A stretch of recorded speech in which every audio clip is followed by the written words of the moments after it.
সময় একটি নদী, যা কখনো থামে না। মানুষের অস্তিত্ব এই সময়ের বহমান স্রোতে একটি বিন্দু মাত্র। আমরা যেই পৃথিবীতে দাঁড়িয়ে আছি, সেই পৃথিবী গড়তে কত সহস্র বছর ধরে কত মানুষ তাদের জীবন, জ্ঞান, সংগ্রাম, রক্ত আর স্বপ্ন ঢেলে গেছে, তা আমরা অনেকেই জানি না। ইতিহাস শুধু তারিখ আর যুদ্ধের নাম না। ইতিহাস হলো মানুষের গল্প, মানুষের হাঁটা, মানুষের দেখা, মানুষের ভুল, মানুষের জয়। আজ আমরা ফিরে যাব সহস্র বছরের পথ ধরে। মানবজাতির জন্ম থেকে সভ্যতার বিকাশ, সাম্রাজ্যের উত্থান পতন, আটলান্টিকের ঝড় থেকে মহাকাশের নীরবতা পর্যন্ত স্মৃতিরই দীর্ঘ পথে আমরা খুঁজে দেখব কে আমরা, কোথা থেকে এসেছি আর কোথায় যাচ্ছি। চলুন শুরু করি আমাদের যাত্রা। প্রায় ৩ লক্ষ বছর আগে আফ্রিকার বিশাল সাভানায় প্রথম দাঁড়ালো হোমো সেপিয়েন্স, আধুনিক মানুষ। তাদের ছিল না শহর, ছিল না ভাষা, ছিল না লিপি। তারা ছিল প্রকৃতির সন্তান। তাদের রাত ছিল অন্ধকারে ভরা, ভয় ছিল বন্য প্রাণীর, আর প্রতিটি দিন ছিল টিকে থাকার সংগ্রাম। কিন্তু তাদের ছিল একটি শক্তি, মস্তিষ্ক, ভাবার শক্তি, শেখার শক্তি, সমবেত হওয়ার শক্তি। তারপর এলো এক আশ্চর্য আবিষ্কার, আগুন। আগুনের চারপাশে বসে প্রথম মানুষরা নিরাপত্তা পেল, আলো পেল, রান্না করা খাবার পেল। আগুনই মানুষকে পশুর থেকে আলাদা করল, এবং এই আগুনের আলোতেই জন্ম নিল গল্প, মানুষের প্রথম ইতিহাস। সময়ের সাথে মানুষ আফ্রিকা থেকে পৃথিবীর চারদিকে ছড়িয়ে পড়ল। Asia, Europe, Australia, America. তারা নদীর ধারে স্থায়ী বাসস্থান তৈরি করল, শিকার করা শিখল, প্রথম ছোট সমাজ গঠন করল, এবং মানব জাতির দীর্ঘ পথ চলার শুরু হলো। প্রায় 10,000 বছর আগে মানব ইতিহাসে ঘটে এক বিপ্লব, কৃষি বিপ্লব। তুরস্ক, সিরিয়া, ইরাকের ফার্টাইল ক্রিসেন্ট অঞ্চলে মানুষ প্রথম চাষাবাদ শিখল। গম, যব, মসুর, ছাগল, ভেড়া, এই সব কিছুই প্রথম মানুষের হাতে গৃহপালিত হলো। কৃষির জন্ম মানুষকে শুধু খাদ্যই দেয়নি, দিয়েছে স্থায়ী বসবাসের সুযোগ। এভাবেই জন্ম হলো গ্রাম, শহর, সভ্যতা। ভূমি চাষ করতে করতে মানুষ বুঝল নিজেদের গল্প সংরক্ষণের জন্য দরকার একটি ভাষা, একটি লিপি। এতেই জন্ম নিল দুনিয়ার প্রথম লেখা। টাইগ্রিস আর ইউফ্রেটিস নদীর মাঝের মাটি মেসোপটেমিয়া। এখানে বাস করত সুমেরীয়রা। তারা তৈরি করল প্রথম নগর রাষ্ট্র, উরুক, উর, লাগোস। এখানে আবিষ্কৃত হল মানব ইতিহাসের প্রথম লিপি, কিউনিফর্ম। এখানেই তৈরি হলো প্রথম চাকা, প্রথম আইন, প্রথম গণিতের ভিত্তি। হাম্মুরাবির আইন মানব সমাজের প্রথম লিখিত আইন ঘোষণা করল, নিয়ম আছে, শৃঙ্খলা আছে, ন্যায় আছে, এবং মানব সমাজ নতুন রূপ নিল। নাইল নদীর উপত্যকায় জন্ম নিল মানব ইতিহাসের অন্যতম রহস্যময় সভ্যতা, প্রাচীন মিশর। এখানে নদীর পানি আনত জীবন, আর ফারাওরা আনত শাসন। মিশরীয়রা বিশ্বাস করত মৃত্যু কোনো শেষ নয়, এটি এক নতুন শুরু। আর তাই তারা বানালো বিশাল পিরামিড, রাজাদের চিরস্থায়ী ঘর। গিজার গ্রেট পিরামিড আজও পৃথিবীর বিস্ময়। হায়ারোগ্লিফিক লিপি, চিকিৎসা জ্ঞান, জ্যোতির্বিদ্যা সবই মিশরীয়দের অধ্যবসায়ের ফল। মানুষ প্রথম বুঝতে শিখল পৃথিবীর সঙ্গে আকাশেরও সম্পর্ক আছে। এশিয়ার পূর্ব প্রান্তে জন্ম নিল এক মহাশক্তিমান সভ্যতা, চীন। হুয়াংহো নদীর তীরে গড়ে উঠল মানুষের সবচেয়ে দীর্ঘস্থায়ী সভ্যতা।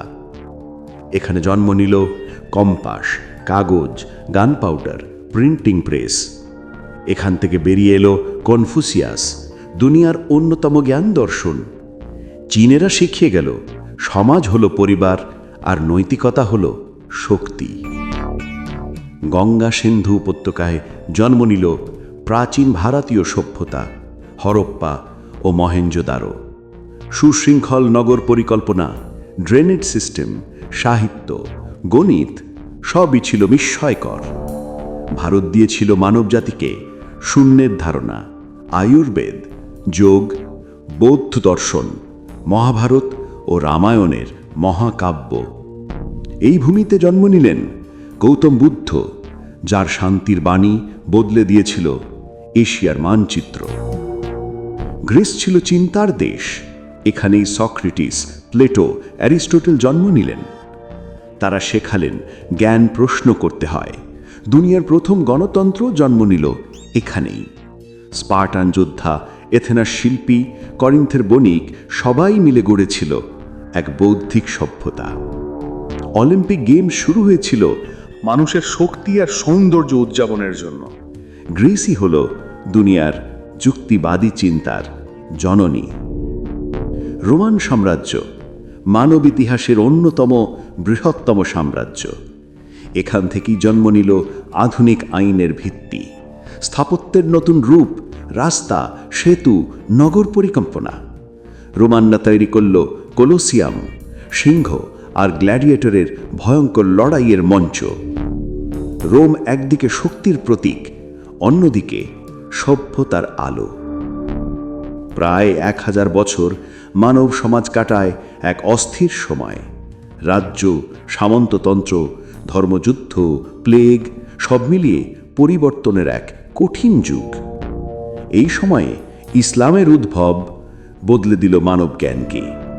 মধ্যপ্রাচ্যের বিজ্ঞানীরা চিকিৎসা, গণিত, জ্যোতির্বিদ্যা, দর্শনে দুনিয়াকে এগিয়ে নিলেন শত শত বছর। ইউরোপের বিশ্ববিদ্যালয়গুলোও জন্ম নিল, জ্ঞান আবার আলো ছড়াতে শুরু করল। 14 শতকে ইউরোপে শুরু হলো পুনর্জন্ম, রিনেসা। লিওনার্ডো ডা ভিঞ্চি, মাইকেল অ্যাঞ্জেলো, গ্যালিলিও এই মানুষগুলো বদলে দিল দুনিয়ার দৃষ্টিভঙ্গি। এই যুগেই মানুষ আকাশের দিকে তাকিয়ে প্রশ্ন করল, আমরা কি সত্যি মহাবিশ্বের কেন্দ্র? বিজ্ঞান হলো মুক্ত চিন্তার হাতিয়ার, শিল্প হলো মানুষের সৌন্দর্য চেতনার প্রতীক। মানব সভ্যতা নতুন পথে পদার্পণ করল। কলম্বাস, ভাস্কো দা গামা, মাগেলান মহাসাগরের নাবিকেরা পৃথিবীর মানচিত্র বদলে দিল। নতুন বাণিজ্য, নতুন অঞ্চল, নতুন সভ্যতার সংস্পর্শ। পরিবর্তন হলো দ্রুত ও বিস্তীর্ণ। কিন্তু এই যুগ মানবজাতির অন্ধকার দিকও দেখালো। দাস ব্যবসা, উপনিবেশবাদ, লুঠাতারাজ। ইতিহাস সবসময় আলো আর ছায়ার মিশেল। অষ্টাদশ শতাব্দীতে বাষ্প ইঞ্জিনের গর্জনে বদলে দিল সব কিছু। কারখানা, রেলপথ, বিদ্যুৎ, টেলিগ্রাফ, ইস্পাত। মানুষের গতি আর শক্তি কখনো এত বড় ছিল না। মানুষ প্রথম বুঝল নিজের মেধা দিয়ে পৃথিবীকে বদলে দেওয়া যায়। শহরগুলো বড় হতে লাগলো, জনসংখ্যা বাড়ল, সমাজের নতুন শ্রেণী তৈরি হলো। এই সময়ে জন্ম নিল আধুনিক অর্থনীতি, আধুনিক রাষ্ট্র ব্যবস্থা। 20 শতক শুরু হলো রক্তপাত দিয়ে। প্রথম বিশ্বযুদ্ধ। দুনিয়া দেখল কিভাবে আধুনিক প্রযুক্তি ধ্বংসযন্ত্রের রূপ নিতে পারে। লাখো মানুষ প্রাণ হারিয়েছে। তারপর এলো দ্বিতীয় বিশ্বযুদ্ধ। হিটলারের উত্থান, হলোকাস্ট, বিস্ময়কর নিষ্ঠুরতা। হিরোশিমা ও নাগাসাকির আকাশে নেমে এলো পরমাণু বিস্ফোরণের দুঃস্বপ্ন। মানব সভ্যতা বুঝল প্রযুক্তি শুধু উন্নতি নয়, ধ্বংসও আনতে পারে। যুদ্ধের পরে উপনিবেশগুলো একাকে স্বাধীন হলো। ইউরোপ, এশিয়া, আফ্রিকা, আমেরিকা, বিশ্বের মানচিত্র বদলে গেল। মানুষ দাবি করল স্বাধীনতা, অধিকার, স্বপ্নের সুযোগ। বাংলাদেশও জন্ম নিল 1971 সালে এক রক্ত ঝরানো সংগ্রামের মাধ্যমে। 20 শতকের শেষ দিকে জন্ম নিল ইন্টারনেট। এরপর কম্পিউটার, স্মার্টফোন, স্যাটেলাইট, কৃত্রিম বুদ্ধিমত্তা। পৃথিবী হলো এক মুহূর্তের দূরত্বে। মানুষ তথ্য পেল, জ্ঞান পেল, সংযোগ পেল। এক নতুন সভ্যতা, ডিজিটাল সভ্যতা শুরু হলো। মানুষ প্রথম চাঁদে পা রাখল 1969 সালে। মানবজাতি বুঝল আমরা শুধু পৃথিবীর সন্তান নই, আমরা মহাবিশ্বের যাত্রী। মহাকাশযান, টেলিস্কোপ, মঙ্গল অভিযান, আমাদের দৃষ্টি ক্রমই বিস্তৃত হচ্ছে। এখন আমরা জানি এই নীল গ্রহটি এক অনন্য আশ্চর্য, মহাবিশ্বের বিশালতায় এক ছোট্ট রত্ন। আজ আমরা দাঁড়িয়ে আছি এক অসাধারণ সময়ের সামনে। মানুষের জ্ঞান সর্বোচ্চ উচ্চতায়, কিন্তু চ্যালেঞ্জও সবচেয়ে বড়। জলবায়ু পরিবর্তন, যুদ্ধবৃদ্ধি, বৈষম্য, প্রযুক্তির ভুল ব্যবহার। মানব সভ্যতা যেমন এক পথে চলছে, যেখানে প্রতিটি নির্ধারণ করবে ভবিষ্যৎ প্রজন্মের পৃথিবী কেমন হবে। ইতিহাস শুধু অতীত নয়, একটি আয়না। এই আয়নায় আমরা আমাদের ভুল, আমাদের সাফল্য, আমাদের স্বপ্ন সব দেখতে পাই।